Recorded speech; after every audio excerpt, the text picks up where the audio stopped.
ஒரு நாட்டில் அபரிமிதமான வளங்கள் இருப்பது மற்ற நாடுகளுக்கு பக்கத்து நாடுகளுக்கு பகைமை உணர்வை தூண்டுவதாக இருக்கிறது. இதுக்கு என்ன காரணம்? நான் வந்து ஸ்ட்ரைட்டாக இந்த பிரச்சனை வந்து ட்ரம்ப்பை ஒட்டி இருக்கிறதுனாலும் கிறிஸ்டியன் அவன் கிறிஸ்டியனே கிடையாது. மற்றவங்களை அடிக்கிறவன் வந்து ஒரு கிறிஸ்டியனே கிடையாது. அது ஒரு நான் வந்து ரைட் விங் அப்படின்னு சொல்றதே வந்து ஒரு தவறான செயல். இன்னைக்கு ட்ரம்ப் டவரை வந்து மக்கள் கொளுத்தணும்னு நினைக்கிறாங்க. சின்ன சின்ன குழந்தைகளை நாசம் பண்ணவன் சார். இவன் ஒரு மனுஷனே கிடையாது சார். அதை மறைக்கிறதுக்காக உலக மக்களோட பார்வையை திருப்புறாங்க பாருங்க. இங்க இதே தான் இந்த ரைட் விங் பண்ணும். அமெரிக்கா டைரக்டா எவ்வளவு ஸ்டெப் ஆகும்.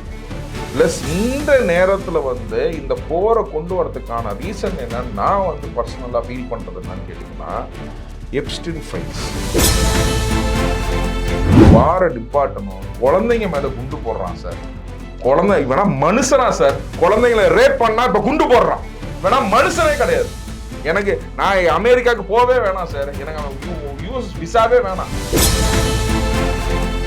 எப்படி நம்ம நாட்டை நம்ம வந்து ப்ரொடெக்ட் பண்ணணும்னு நினைக்கிறோமோ அதே மாதிரி ஒரு நாட்டுக்கும் அவங்க ப்ரொடெக்ட் பண்றதுக்கான உரிமையை இருக்கணும். அதை வந்து நான் தான் ஆளு அப்படின்னு சொல்லிட்டு இந்த ரவுடித்தனம் பண்றவங்க தான் அமெரிக்கா.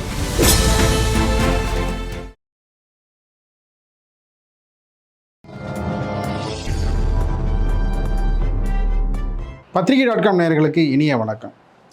ஈரான் இஸ்ரேல் போர் உச்சகட்டமாக நடந்து வரும் நிலையில் மூன்றாவது உலகப் போரை நோக்கி ஒவ்வொரு நாடுகளும் தங்களை நகர்த்தி வருகின்றன என்ற கேள்வி எழுந்துள்ளது. அதாவது 1 கோடி இந்தியர்கள் தவித்த ஒரு நிலையில் அவர்களுடைய அடுத்த கட்ட நிலை என்ன என்பது உள்ளிட்ட பல்வேறு கேள்விகளுக்கு பதிலளிக்க இணைந்திருக்கிறார் வழக்கறிஞர், சமூக ஆர்வலர் ஆரோக்கிய சதீஷ் அவர்கள். வணக்கம் சார். வணக்கம் வணக்கம் வணக்கம். அதாவது வளைகுடா நாடுகளில் தங்களுடைய சுயசார்பு மிக்க நாடுகள் பார்த்திங்கன்னா ஈரான், ஈராக் உள்ளிட்ட ஒரு சில நாடுகள், கத்தார் போன்ற நாடுகள்லாம் அமெரிக்காவுக்கு ஆதரவாக செயல்பட்டு வருகின்ற நாடுகளாக தங்களை அறிவித்தவர்கள். இருந்தாலும் பார்த்திங்கன்னா வளைகுடா நாடுகள் முழுவதுமாக அங்கே பணியாற்றுகிற இந்தியர்கள் 90 லட்சம் பேர் தவித்து வருகின்றனர். அவர்களுடைய அடுத்த நிலை என்னவாகும்? இது வந்து நம்ம என்ன சொல்கிறோன்னு கேட்டிங்கன்னா, நம்ம இங்கே வந்து மோடி அரசை நம்ம எப்படி கண்டிக்கிறோமோ, ஓகேங்களா, அதே மாதிரி தான் ட்ரம்ப். நான் வந்து மோடியும் ட்ரம்ப்பையும் வந்து ஒரே தட்டில் வைத்து நான் பேசுகிறேன். ஏன்னு கேட்டிங்கன்னா, Modi is a right wing, அதாவது ஹிந்துத்துவா அப்படின்ற மாதிரி. ட்ரம்ப் வந்து பார்த்தீங்கன்னா இந்த கிறிஸ்டியானிட்டி அப்படின்னு சொல்லி மத அரசியலை அந்த ரைட் விங்காக, அதாவது எந்த மதம் வேணால் இருக்கலாம், ஓகேங்களா. நான் ஒரு கிறிஸ்துவன், அதை கண்டிக்கிறீங்க. நான் ஒரு கிறிஸ்துவன் சார். ஆனால் என்னன்னு கேட்டிங்கன்னா, எல்லாருமே சரிசமமாக இருக்கணும்னு நம்ம இந்தியாவில் சொல்கிறோம். இப்போ உலக வல்லவன்னு சொல்கிற அமெரிக்கா, அவன் ரைட் விங் ஆட்டிடியூடை காட்டும் போது பார்த்தீங்கன்னா இன்னைக்கு உலக போரே நடக்கிற சூழ்நிலை இன்னைக்கு வருது. இதுதான் நம்ம மாற்று சிந்தனையாக நம்ம பார்க்கணும், புரிஞ்சுங்க. ஸோ ரைட் விங் எங்கே இருக்குதோ அது வந்து அழிவை நோக்கி தான் சொல்லும். அது வந்து எந்த மதமாக வேணால் இருக்கலாம், புரிஞ்சுங்களா. எல்லாரும் வாழ்கிறதுக்கு தான் சார் இந்த பூமி, ஓகேங்களா. நான் மட்டும்தான் சொல்கிறவன் வந்து அவன் வந்து நான் வந்து ஸ்ட்ரைட்டாக இந்த பிரச்சனை வந்து ட்ரம்ப்பை ஒட்டி இருக்கிறதுனாலும் கிறிஸ்டியன் அவன் கிறிஸ்டியனே கிடையாது. மற்றவங்களை அடிக்கிறவன் வந்து ஒரு கிறிஸ்டியனே கிடையாது. அது ஒரு நான் வந்து ரைட் விங் அப்படின்னு சொல்கிறதே வந்து ஒரு தவறான செயல். விவிலியத்தில் அதெல்லாம் சொல்லுது. ஆமாம். அதனால் வந்து பார்த்திங்கன்னா அந்த ஒரு விதத்தில் நான் வந்து பார்த்திங்கன்னா I don't consider him as a human itself. இன்னொன்று வந்து என்னன்னு கேட்டிங்கன்னா, நீங்கள் 3 மாதத்துக்கு முன்னாடியே இது ஆரம்பிச்சிச்சு இந்த மாதிரி ஆச்சுன்னு. இந்த 3 மாதம் இல்லை, ரஷ்யாவுக்கும் உக்ரைனுக்கும் நடக்கிறதுக்கு வந்து பார்த்திங்கன்னா தொட்டு என்கிட்ட வாங்கிக்கோ, பொருளை வாங்கிக்கோ. இப்போ இஸ்ரேலுக்கு வந்து ஆர்ம்ஸ் அண்ட் டிஸ்ட்ரிபியூஷன் தான், ஆர்ம்ஸ் அண்ட் வெப்பன்ஸ் டிஸ்ட்ரிபியூஷன் தான் America. He makes money out of it, புரிஞ்சுங்களா. உக்ரைனுக்கு வாங்குறதுக்கு காசு இல்லை, அதனால அடிபட்டு போச்சு. இல்லை, உக்ரைன் மீதான அந்த கோதுமை இது என்னன்னு கேட்டிங்கன்னா, என்றைக்குமே வந்து பார்த்தீங்கன்னா அமெரிக்கா வந்து பார்த்தீங்கன்னா கப்பலை கொண்டு வந்து நிப்பாட்டிட்டு நான் வந்து உனக்கு பேச்சுவார்த்தை நடத்துகிறேன்னு மார்ச் 1 பேசிட்டு மார்ச் 2 தாக்குதல். அந்த கப்பலை வந்து சும்மாவே நிற்கிது. ஆனால் கப்பல்லேருந்து தாக்குதலே நடத்தலை, வேறு இடத்துலேருந்து தாக்குதல் நடத்துகிறாங்க அப்படின்னா வந்து பார்த்திங்கன்னா இது ஒரு போலி பிம்பத்தை வந்து எப்போதுமே அமெரிக்கா டைரெக்டாக எப்பவுமே ஸ்டெப் ஆகாது. ப்ளஸ் இந்த நேரத்தில் வந்து இந்த போரை கொண்டு வரதுக்கான ரீசன் என்னன்னு நான் வந்து பர்சனலாக ஃபீல் பண்ணுறது என்னன்னு கேட்டிங்கன்னா, எப்ஸ்டின் ஃபைல்ஸ். இன்னைக்கு ட்ரம்ப் டவரை வந்து மக்கள் கொளுத்தணும்னு நினைக்கிறாங்க.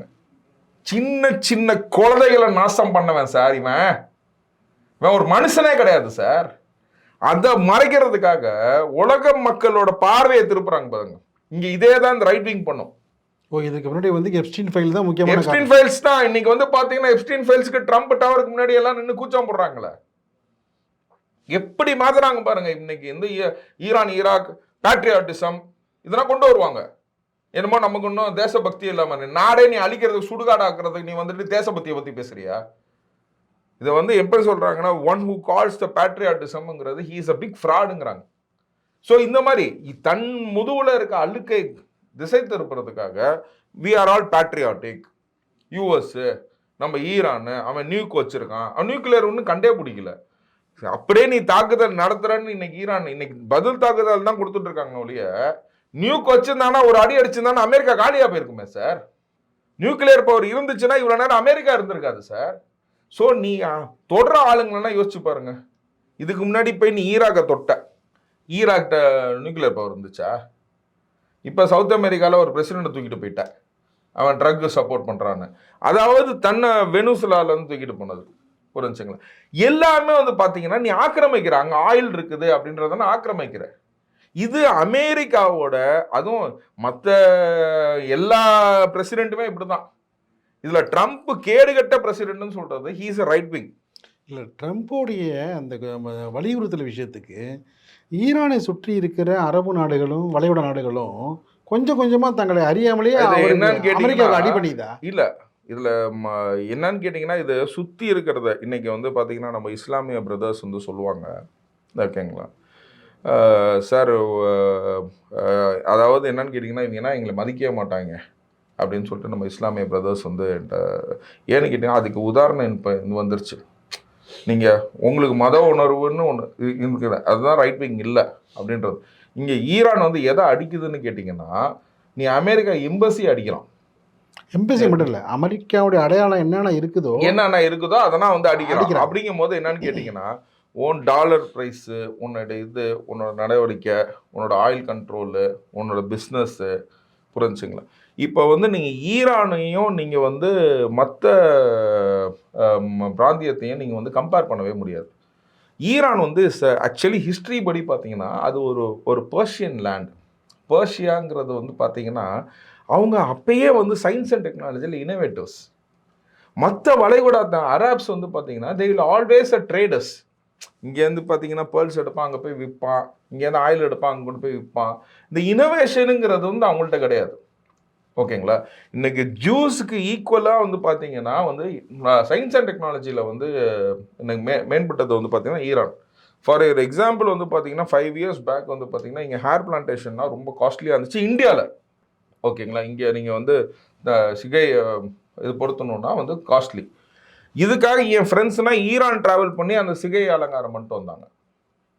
அதாவது இந்தியாவோட சீப்பாக இருக்குது சயின்ஸ் அண்ட் டெக்னாலஜி. நீங்கள் அதை யோசிச்சு பாருங்கள். நம்ம ஈரானை வந்து வேறு எதுமோ யோசிச்சுட்டு இருப்போம். ஓகேங்களா? ஸோ இன்னைக்கு பர்ஷியன்ஸ், இன்னைக்கு பர்ஷியாலேருந்து இங்கே வந்தவங்க, இன்னைக்கு நம்ம டாட்டா குடும்பத்தை எடுத்தோம்னா வந்து பர்ஷியாலேருந்து இங்கே வந்தவங்க தான். புரிஞ்சுங்களா? பார்சி வழியாக வந்தவங்க. அதனால நம்ம வந்து பர்ஷியன்ஸ் அந்த லேண்டை தான் வந்து அந்த ஈரான்ற பகுதி தான் வந்து பர்ஷியாவாக இருந்தது, இன்னைக்கு ஈரான் ஆச்சு. டாட்டா மட்டும் இல்லை, அதாவது பார்த்தீங்கன்னா தமிழ்நாட்டில் 1952 போட்டிட்டு கோயங்கா இருக்காருல்ல, ஆமாம் அவரு பார்சி. ஆமாம், பார்சி நிறைய பேர் இருக்காங்க. அதாவது என்னன்னு கேட்டிங்கன்னா அந்த இதை சொல்கிறேன். ஓகேங்களா? இன்னைக்கு எல்லா பிஸ்னஸ் மேனோடையுமே வந்து பார்த்தீங்கன்னா நம்ம டாட்டாக்கு ஒரு ரெஸ்பெக்ட் கொடுக்குறது ஏன் காரணம்? இன்னைக்கு வந்து வேற யாராச்சும் பிஸ்னஸ் மேன் இறந்தப்போ வந்து பார்த்தீங்கன்னா மக்கள் இவ்வளோ அழுது இருப்பாங்களா? ஏன்னா அவர் அவ்வளோ மக்களுக்கு செஞ்சாரு. மேடிங் இந்தியாங்கிறத கொண்டு வந்தார், உயிர் மூச்சா எடுத்துக்கிட்டார். அந்த மாதிரி ஒரு ஆற்றல் உள்ளவங்க. புரிஞ்சுங்களா? Is not like other traders. புரிஞ்சு அந்த சூழ்நிலையை வந்து இந்த எப்ஸ்டீன் ஃபைல்ஸ், இவனோட கீழ்த்தனமான நடவடிக்கைகள்லாம் வீடியோ மூலமாகவே வெளியில் வந்துருச்சு. மக்கள் வந்து செருப்பை கொண்டு அடிச்சுட்டு இருந்தாங்க அவன் ட்ரம்ப் டவரை.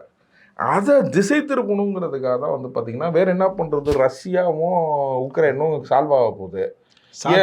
அதுக்கான முயற்சிகளை ஆமா வெற்றி பெற்றாங்க. ஐயோ அதனால இப்ப திரும்ப ரஷ்யாவுக்கு போனோம்னா அவன் எதுவும் நியூக்ளியருக்கு அமுக்கி விட்டு மொத்தமா போயிடுச்சுன்னா என்ன பண்றது இப்ப அப்படின்றதுனால ரஷ்யாவே இப்பதான் உணருது எப்படின்னா, இப்ப ஈரான்ட்ட நியூக் இல்லைங்கிறத தெரிஞ்சுதான் சார் இந்த கேமே விளையாடுறாங்க. ஈரான்ட்ட ஏன்னு கேட்டிங்கன்னா அவங்க தலைவர் இறந்த உடனே என்ன சொல்லியிருப்பாங்கன்னா அலாம் கொடுத்துருப்பாங்க, நியூக் வந்துச்சுன்னா அழுத்துடா மொத்தமாக இருக்கக்கூடாதுன்னு இருப்பாங்க. ஆனால் நடக்கலையே. So this establish that they doesn't have a nuclear weapon. இப்போ என்ன நினைச்சு இருக்குது. அதாவது உங்களை இமேஜினேஷனுக்கும் உங்கள் இதுக்கும் வந்து இது ஆற்றலாக நம்ம கொண்டே போக முடியாது. புரிஞ்சுங்க. அப்பேற்பட்ட சூழ்நிலை தான் இது. கீழ்த்தனமான ஒரு அமெரிக்க அரசு, ஓகேங்களா. அனைத்து என்னோட இது என்னன்னு கேட்டிங்கன்னா, என்னோட கடவுளை தான் நம்ம பிரார்த்திக்கணும், ஓகேங்களா. மற்ற எல்லாருமே வந்து பார்த்தீங்கன்னா இந்த அமெரிக்கா அரசுக்கு அடிப்படையாமல், ஓகேங்களா, நல்ல ஒரு கூட்டமைப்பாக வந்து இந்த ஒபேக் கூட்டமைப்பு அமைஞ்சு, ஓகேங்களா, அதாவது மிடில் ஈஸ்ட் எல்லாமே ஒன்றா இருந்து, ஓகேங்களா, எல்லாத்தையும் சப்போர்ட் பண்ணி இந்த வாரை நிப்பாட்டணும். குழந்தைங்க மேலே குண்டு போடுறான் சார். இவனா மனுஷனா சார்? குழந்தைங்களை ரேப் பண்ணா இப்ப குண்டு போடுறான். இவனா மனுஷனே கிடையாது. எனக்கு நான் அமெரிக்காவுக்கு போவே வேணாம் சார். எனக்கு அவன் யூஎஸ் விசாவே வேணாம், ஓகேங்களா. ஏன்னா இவனை மாதிரி ஒரு கேவலமான ஜென்மத்தை நான் பார்த்ததே இல்லை. மனுஷ பிறவியே கிடையாது. அவன் கொட்டி கொடுக்கிற அந்த காசுக்கு விலை போன கத்தார் உள்ளிட்ட நாடுகள் போலயே மற்ற வளைகுடா நாடுகளும் இருந்துரும் அப்படின்னு நினைக்கிறது தப்பு இல்லையா? இல்ல, ஆக்சுவலா கத்தார், துபாய், சவுதி இவங்கன்னா வந்து பாத்தீங்கன்னா அவங்கன்னா விலை போல, ஓகேங்களா. அமெரிக்கா என்ன பண்ணான்னு கேட்டிங்கன்னா, I will give you protection சொல்லிட்டு அவன் பேஸை கொண்டு போய் அங்கே வைக்க விட்டான். இப்போ இங்கே வந்து பார்த்தீங்கன்னா, இப்போ ஸ்ரீலங்காவில் வந்து சைனா பேஸ் வந்து நிற்கிது பார்த்தீங்களா. ஏன் இந்தியா வந்து அவ்வளோ இது பண்ணுது, குரல் கொடுக்குது? ஏன்னு கேட்டிங்கன்னா, நாளைக்கு அந்த சைனா நம்மளை இங்கே அடிக்கிறதுக்கும் ஸ்ரீலங்காவிலேருந்து அடிக்கிறதுக்கும் நிறைய டிஃப்ரென்ஸ் இருக்குது, புரிஞ்சுங்களா. அதனால தான் நம்ம வேணாங்கிறோம். நமக்கு ஒன்று ஈரானுக்கு ஒன்று நம்ம சட்டம் பேச முடியுமா சார்? நம்ம இன்னைக்கு வந்து சைனாவை துரத்துறோம்ல, உன் பேச கொண்டு போய் அங்கே வச்சுக்கோ. ஏன்னா ஸ்ரீலங்கா பற்றி நமக்கு தெரியும். நம்ம துபாயை ஹேண்டில் பண்ணலாம், யூஏ ஹேண்டில் பண்ணலாம், சவுதி ஹேண்டில் பண்ணலாம், கத்தாரை ஹேண்டில் பண்ணலாம், ஓமானை ஹேண்டில் பண்ணலாம், புரிஞ்சுங்களா. பட் ஈராக்கை கூட ஹேண்டில் பண்ணிடலாம், ஓகேங்களா. ஆனால் அதே மாதிரி தான் சுற்றி இருக்கிறது. இப்போ சைனா பேஸை கொண்டு வந்து பாகிஸ்தானில் வச்சானா நம்ம விட்டுருவோமா? விட முடியாது. சைனா பேஸை கொண்டு வந்து ஸ்ரீலங்காவில் இன்னைக்கு வைக்கும் போது எதுக்கு நம்ம வந்து ஆச்சரியம் தெரிவிக்கிறோம்? பங்களாதேஷுக்கும் அவனுக்கும் லிங்க் வரக்கூடாது ஏன்னு தெரிவிக்கிறோம் நமக்கு, ஓகேங்களா. என்னன்னு கேட்டீங்கன்னா, ஏன் என்னதான் நம்ம சைனாவோட கை குலுக்கிட்டு இன்னைக்கு நடந்தாலும் இதை நம்ம அலோவ் பண்ண மாட்டோம், முடியாது, புரிஞ்சுங்களா. அந்த பேஸை வந்து அவன் அமெரிக்கா வந்து அங்கங்கே கொண்டு வந்து வச்சுட்டான், ஓகேங்களா. இதை விட்டது தான் வந்து இப்போ நாங்கள் ஸ்ரீலங்கா நம்ம என்ன சொல்ல முடியும், ஓகேங்களா. காசுக்காக இடத்த கொடுத்துட்டாங்க. இப்போ நம்ம வந்து ஸ்ரீலங்கா வந்து நம்மளோட துரோகின்னு சொல்ல முடியுமா? இல்லை. பட் நம்மளோட நட்பு நாடு தான் ஸ்ரீலங்கா. இருந்தாலும் வந்து பார்த்தீங்கன்னா அவங்க சூழ்நிலைக்கு இந்த மாதிரி செஞ்சுட்டாங்க. அந்த மாதிரி தான் யூஏஏ செஞ்சிருச்சு, சவுதி அரேபியா செஞ்சிருச்சு. இதெல்லாம் வந்து அமெரிக்கா எப்போ பண்ணான்னு கேட்டிங்கன்னா, உலகப்போரில் அமெரிக்கா வந்து ஃபஸ்ட்டே வரல. எல்லாம் சண்டை போட்டு டயர்டாக இருக்கும் போது கடைசியாக வந்து ஹிரோஷிமா நாகசாகியில் 2 பாம்பை போட்டு, டே என்கிட்ட எல்லாம் இருக்குது, உங்களை எல்லாம் காலி பண்ணிடுவேன் அப்படின்னு சொல்லி ஆளுமை கொண்டது தான் அமெரிக்கா. ஸோ அவன் முன்னாடியே வந்திருந்தானா இன்னைக்கு அமெரிக்கான்ற ஒரு நாடே இருக்காது. இன்னும் கொஞ்சம் நாளில் சொல்கிறேன் sir, this America country may be rich, people are poor. இன்னைக்கு நம்மனா வந்து பார்த்தீங்கன்னா நம்ம நகைன்னு ஒன்று வீட்டில் வச்சுருப்போம், நமக்கு சேவிங்ஸ்னு ஒன்று இருக்கும், புரிஞ்சுங்களா. அங்கே இருக்கிற மக்கள் எல்லாமே பார்த்தீங்கன்னா நியர்லி பெகர்ஸ் தான். அவன் இதில் வந்து பார்த்தீங்கன்னா ஒரு 15-20 ஸ்டேட்டில் வந்து பார்த்தீங்கன்னா அவ்வளோ ட்ரக்கு, அவ்வளோ மோசமாக அவன் ஊரை போய் அவனால் திருத்த முடியல. அவன் வந்து மற்ற ஊர்கிட்ட வந்து பேசுகிறானா. சில ஊருக்குன்னா உள்ளுக்குள்ளே போக முடியாது சார். அந்த அளவுக்கு ஒரு 15-20 ஸ்டேட் அந்த மாதிரி இருக்குது. மொத்தம் 50 ஸ்டேட் சேர்ந்தது தான் அமெரிக்கா, புரிஞ்சுங்களா. அதில் 15-20 ஸ்டேட் வந்து பார்த்தீங்கன்னா டெராய்ட்டும் பாங்க. அங்கன்னா உள்ளுக்குள்ளே போக முடியாது. அங்கன்னா நம்ம இந்திய மக்கள் அங்கே போனதே கிடையாது. அந்த மாதிரி கேவலமாக இருக்கிற நாட்டை ஃபஸ்ட்டு போய் திருத்தணும் அந்த அமெரிக்காவுக்கு நம்ம சொல்லணும்னுங்க. இது வந்து இப்போ என்னோட ஆதரவு வந்து பார்த்திங்கன்னா நம்ம ஈரானுக்கு தான் என்னோட ஆதரவு. அமெரிக்கா பண்ணுறது வந்து முற்றிலும் வந்து ஒரு அசிங்கமான விஷயம். இஸ்ரேல் பண்ணுறதும் வந்து ஒரு தப்பான விஷயம். மனிதர்களை கொல்றது எதையுமே என்னால் ஏற்றுக்க முடியாது சார். அணு ஆயுத வியாபாரத்தை பெருக்குவதற்காக ஒவ்வொரு நாடுகள் மீதும் வந்து ஒரு போர் தொடுத்து அந்த நாடுக்குள்ளேயே பார்த்தீங்கன்னா 2 நாடுகளுக்குள்ளேயே வந்து போரை வந்து வியாபாரம் பண்ணா தெரியாதவன் அவன்கிட்ட இருக்க பொருளை தான் வியாபாரம் பண்ணுவான். அமெரிக்காவில் இருக்க பொருளை வியாபாரம் பண்ணுன்றதுக்காக இந்த மாதிரி தூக்குதல் நடக்கிறாங்க. இதுக்கு யாரும் உடன் போகக்கூடாது, ஓகேங்களா. இஸ்ரேலுக்கும் சரி ஈரானுக்கும் சரி இவங்களுக்கு தான் நஷ்டமாக போகுது. அமெரிக்கா பாட்டுக்கு அங்கே உட்காந்துருக்க போகிறான். இவங்க இங்கேருந்து நியூக்கு அங்கே அனுப்ப போகிறதில்ல, அங்கேருந்து இங்கே அனுப்ப போகிறதில்ல. இதில் கஷ்டப்பட போகிறது கடைசியாக இஸ்ரேலும் ஈரான் மட்டும்தான். இதை வந்து உணர்ந்து பண்ணாங்க அப்படின்னா then will be a right. சமாதானம் மட்டுமே தான் வந்து ஒரு சரியான முடிவாக இருக்கும். ஸோ 3வது உலகப் போரை வந்து நம்ம பார்த்தோம்னா ஒரு மனுஷன் கூட இருக்க மாட்டோம் உயிரோட. எங்கே நியூக்கு வெடித்தாலும் சரி, இந்தியாவில் நம்ம வெடிக்கலை நமக்கு ஒன்றும் பிரச்சனைன்னு நினைக்க வேணாம். எங்கே நியூக்ளியர் வெடித்தாலும் சரி, நம்ம குழந்தைங்கள் ஸ்கின் டிசீஸ் வந்து ஓகேங்களா சுவாசிக்க கஷ்டப்பட்டு உலகமே அழிஞ்சு போயிடும். இன்னைக்கு வரைக்கும் அந்த பாதிப்பு வந்து ஹிரோஷிமா நாகசாகில இருக்குது. அந்த இடத்தே வந்து பார்த்தீங்கன்னா ஜப்பானியர்கள் வந்து இன்னைக்குமே சொல்றாங்க, ஒண்ணுமே சொல்றாங்க. அதனால தான் அவங்க லைஃப் ஸ்டைல் எல்லாத்தையும் மாற்றி அவங்க கஷ்டப்பட்டு வெளியில வந்தாங்க. புரிஞ்சுங்களா. அந்த மாதிரி ஒரு விஷயம் வந்து இன்னைக்கு நியூக்ளியர் இன்னைக்கு அடிச்சிச்சுன்னா அதெல்லாம் ஆட்டம் பாம் சார், அதெல்லாம் ரொம்ப கம்மி. இன்னைக்கு இருக்க நியூக்ளியர் எங்கேயோ வெடிச்சிச்சுனாலும் சரி இந்தியாவுக்கு பாதிப்பு இருக்கும், உலகத்தோட என்வாயர்மெண்ட்டுக்கே பாதிப்பு இருக்கும். அஸ் அ என்வாயர்மெண்டலிஸ்ட்டாக நம்ம என்ன சொல்கிறோம்னா இந்த போர் எந்த எந்த எல்லா நாட்டு மக்களுமே அதுக்குன்னா வந்து எதிர்ப்பு தெரிவிக்கணும். இன்னும் கொஞ்சம் நாளில் பார்த்தீங்கன்னா இன்றைக்கி பாப்புலேஷன் ஜாஸ்தியாக இருக்கிறது இந்தியன் பாப்புலேஷன் தான் சார். வேர்ல்டுலே நம்ம பாப்புலேஷன் தான் ஜாஸ்தி. நம்ம கண்ட்ரி பாப்புலேஷன் மட்டும் இல்லை, நம்ம ஆளுங்க கொண்டு போய் மிடில் ஈஸ்ட்டில் உட்காந்துருக்கட்டும், அமெரிக்காவில் உட்காந்துருக்கட்டும், யூரோப்பில் உட்காந்துருக்கட்டும், ஆஸ்திரேலியா உட்காந்துருக்கட்டும், கனடாவில் உட்காரட்டும், எல்லாத்துலேயும் வந்து இந்தியன்ஸ்னு ஒரு பர்சன்டேஜ் போடுறான். அந்த பர்சன்டேஜ்னா நீங்கள் சேர்த்தீங்கன்னு வச்சுக்கோங்களேன், கால்வாசி வந்து நம்ம தான். 8 பில்லியன் பீப்புளில் 1.4 பில்லியன் வந்து இந்தியாவில் இருக்கிறான். பாக்கி 60 வந்து பார்த்தீங்கன்னா 0.6 பில்லியன் வந்து பார்த்தீங்கன்னா உலகம் முழுக்க இருக்கான். 1க்கு 4 பங்கு ஓகேங்களா இந்தியர்கள் தான். ஓகேங்களா. நாளைக்கு வந்து இன்னைக்கு குழந்தை பிறக்கிறது இந்தியர்களுக்கு மட்டும்தான் பிறக்குது, மற்ற யாருக்கும் பிறக்கல வேற. ஓகேங்களா. நாளைக்கு இன்னும் அட்வான்ஸாக போச்சுன்னா Indians will be 50%. So Indians தான் எல்லா இதுலேயும் இருக்கிறாங்க, எல்லா கண்ட்ரிலையும் மேலே பொசிஷனில் கூட இருக்கிறாங்க. ஸோ இது சமாதானத்துக்காக வளைக்கணும்னு சொல்லிட்டு நம்ம இந்தியர்கள் உணர்ந்தாவே போதும், இது சமாதானத்துக்கு வந்துடும் சொல்லி. ஒரு நாட்டினுடைய வளம் இப்போ வந்து பார்த்தீங்கன்னா உக்ரைனில் கோதுமை வளம் அது கண்ணை உறுத்துனுச்சு ரஷ்யாவுக்கு, அவன் மேலே போர் தொடுத்தான். இப்போ வளைகுடா நாடுகளில் எண்ணெய் வளம், அந்த எண்ணெய் வளம் வந்து அமெரிக்கா கண்ணையும் இஸ்ரேல் கண்ணையும் உறுத்துனது. அங்கே போர். ஒரு நாட்டில் அபரிமிதமான வளங்கள் இருப்பது மற்ற நாடுகளுக்கு பக்கத்து நாடுகளுக்கு பகமை உணர்வை தூண்டுவதாக இருக்கிறது. இதுக்கு என்ன காரணம்? இல்லை, இது வந்து நீங்கள் ரஷ்யாவும் உக்ரைனும் நான் இது சொல்ல மாட்டேன். America stand on Venezuela, America stand on Iran is entirely different from Russia Ukraine. ஏன்னு சொல்கிறேன்னு கேட்டிங்கன்னா அந்த கோதுமைக்காக இல்லை வளங்கள்னு நான் சொல்கிறேன். அதாவது உக்ரைன் கண்ணை உறுத்துச்சுன்னு சொல்கிறீங்களா, அதுக்காக நான் சொல்கிறேன். இதில் வந்து என்னன்னு கேட்டிங்கன்னா வந்து Ukraine is called as bread of யூரோப்பும்பாங்க. பிரெட் ஆஃப் யூரோப்னா அங்கேருந்து தான் வந்து யூரோப்புக்கே டோட்டலாக பிரெட் போகிறதுனால பிரெட் ஆஃப் யூரோப் வந்து உக்ரைனை சொல்லுவாங்க. இந்த வளங்களுக்கும் ரஷ்யாவுக்கும் எந்த பிரச்சனையும் கிடையாது. உக்ரைனை வந்து நேட்டோவோட ஜாயின் பண்ண சொன்னப்போ தான் வந்து இந்த பிரச்சனை. ஓகேங்களா. ஸோ இப்போ வந்து என்னன்னு கேட்டிங்கன்னா இதே தான் சார், இதே சூழ்நிலை தான். நீங்கள் வந்து ஸ்ரீலங்காவில் வந்து சைனா ஆர்மி வந்து நின்றுச்சுன்னு வச்சுக்கோங்களேன், எப்படி இருக்கும். அதனால் உக்ரைனில் வந்து நேட்டோ ஆர்மி வந்து நின்றுச்சுன்னா ரஷ்யாவுக்கு வந்து பக்கத்தில் இருக்க நாட்டிலேருந்து எல்லாம் தொலைவு. ஆமாம், நீ அதை கொண்டு வராதான்னு சொன்னான். அதை அவன் கொண்டு வரலன்னா இந்த இவ்வளோ பெரிய இஷ்யூவே ஆயிருக்காது. புரிஞ்சுங்களா. நம்ம இன்னைக்கு ஸ்ரீலங்காவை சொல்லும் போது ரஷ்யா உக்ரைனை சொல்லும் போது என்னன்னு கேட்டிங்கன்னா பக்கத்தில் இருக்க நீனு, நான் உனக்கு எதா இருந்தாலும் இருக்கேன், என்கிட்டேருந்து நீ விடுதலை வாங்கிட்டு போயிட்ட, உன்னை நான் வந்து ஏதாச்சும் கேட்டேனா என்னாச்சும் பண்ணேனா அப்படின்றத அவன் ரஷ்யா கிளியராக இருக்கான். நீ எதுக்கு இன்னொருத்தனை கூப்பிடுற, ஸ்ரீலங்காலேருந்து எதுக்கு நீ அங்கேயும் சைனாக்காரனை கூப்பிடுற அப்படின்ற கோவம் நமக்கு ஸ்ரீலங்கா மேலே இருந்துச்சுன்னா ரஷ்யா மேலே இருக்கிற கோவம் உக்ரைன் மேலே இருக்கிறதும் கரெக்டு தான். நான் புரிஞ்சுங்களா. எல்லாத்துலேயுமே வந்து பார்த்தீங்கன்னா எல்லாத்தையுமே வந்து ஒரு விஷயத்த நம்ம சொல்லும்போது நமக்கு நடந்தால் வந்து அது வடிவேல் கதை மாதிரி தான். ஓகேங்களா. நமக்கு அது வந்தால் நடந்தால் தக்காளி சட்னியும், அவனுக்கு நடந்தால் மட்டும் ரத்தம்னு நம்ம சொல்லக்கூடாது. புரிஞ்சுங்களா. இதுதான் காரணம். நீ நேட்டோ கூப்பிடாது. ஏன்னு கேட்டிங்கன்னா இப்போ நீங்கள் ஸ்ரீலங்காவில் வந்து சைனா ஆர்மியை கொண்டு வந்து நிற்க விட்டுருவீங்களா? அது எவ்வளோ பெரிய ஆபத்து. அதை அந்த உன்னோட அதே தான் நேட்டோ கொண்டு வந்து நிப்பாட்டினாலும் அதே ஆபத்து தான் வந்து ரஷ்யாவுக்கு. அதை உணர்ந்து அதுதான் அதோட இது. நம்ம வந்து we cannot compare with apple to oranges.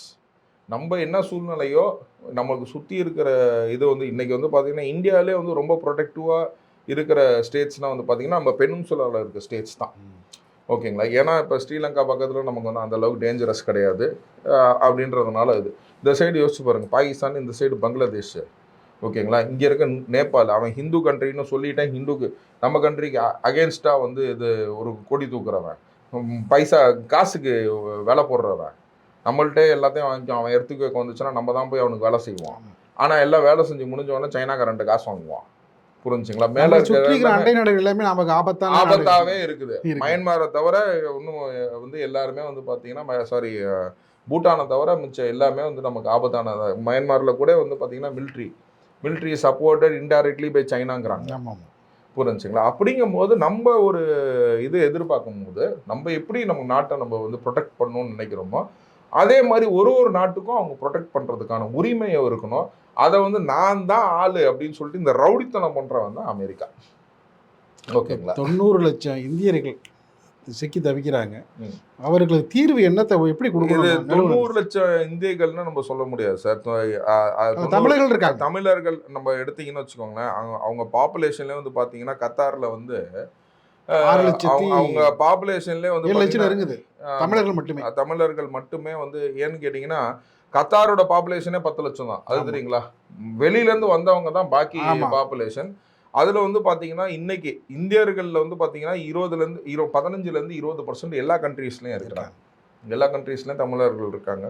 அதுக்கு நம்ம தமிழக முதல்வர் வந்து அறிக்கை மட்டும் விடாமல் என்ன நடவடிக்கை எடுக்கணும்னு சொல்லிட்டு நம்ம சென்ட்ரல் கவர்மெண்ட்டோட சேர்ந்து அவங்க மட்டும் ஆக்ட் பண்ணாமல் இவங்களுக்கு தான் நிறைய லிங்க்ஸ் இருக்குது. யூஏஇ கவர்மெண்ட்டோட நிறைய ஃபண்டிங்ஸ்லாம் கொண்டு வராங்கல்ல.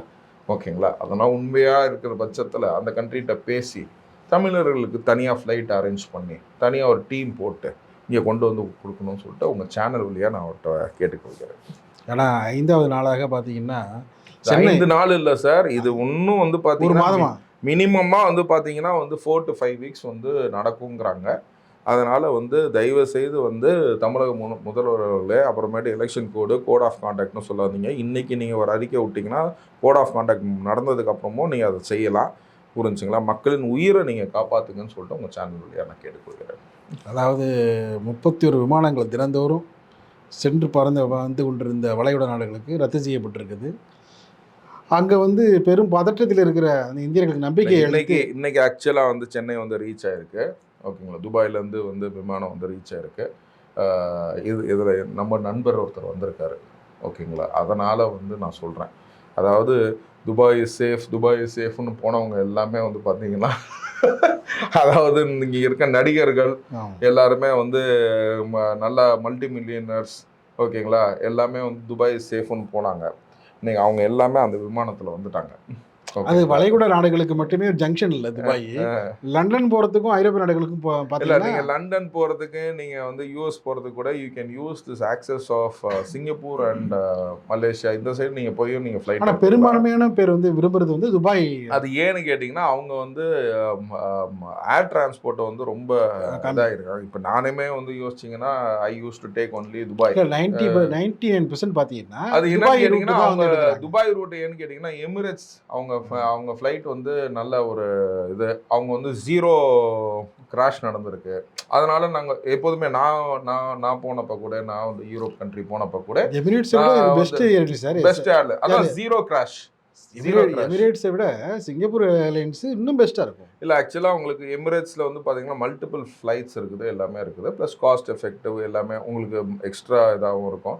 ப்ளஸ் என்னன்னு கேட்டிங்கன்னா 0 கிராஷு அப்படிங்கிறதுனால வந்து பார்த்தீங்கன்னா அது கத்தாரில் வந்து பார்த்தீங்கன்னா இன்னொன்று எதை சொல்லுவாங்க, நான் எப்போதுமே ஐ யூஸ் டு டூ இட் இதை கத்தாரில் இன்னொரு கத்தார் ஏர்வேஸ் அப்புறம் இன்னொரு ஏர்வேஸ் ஒன்று இருக்குது.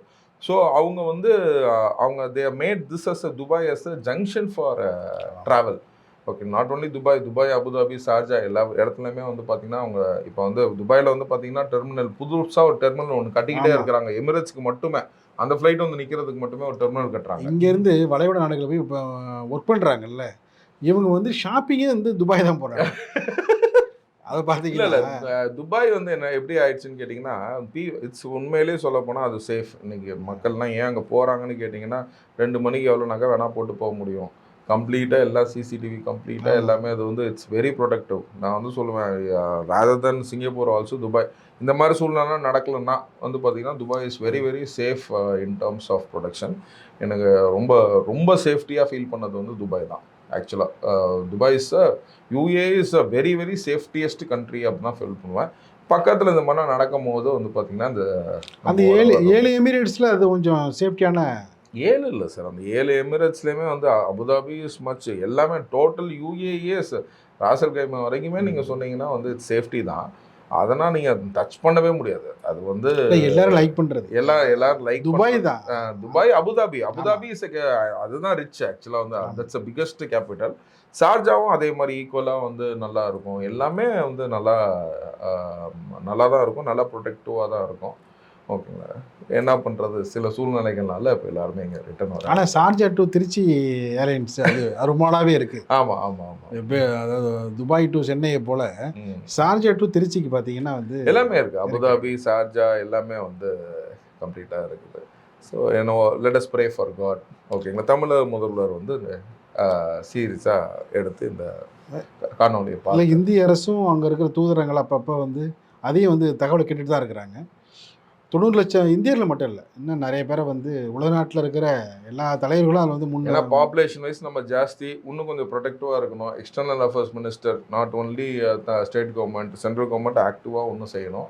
ஆனால் நம்ம தமிழர்களை பொறுத்த வரைக்கும் நம்ம கூடுதலாக அக்கறை காட்டணும்ன்றது கேட்டுக்கொள்கிறேன். நிகழ்ச்சியில் பங்கேற்று பலர் கருத்து தெரிவித்தமைக்கு எதை எங்கே இடையே. Thank you, thanks a lot.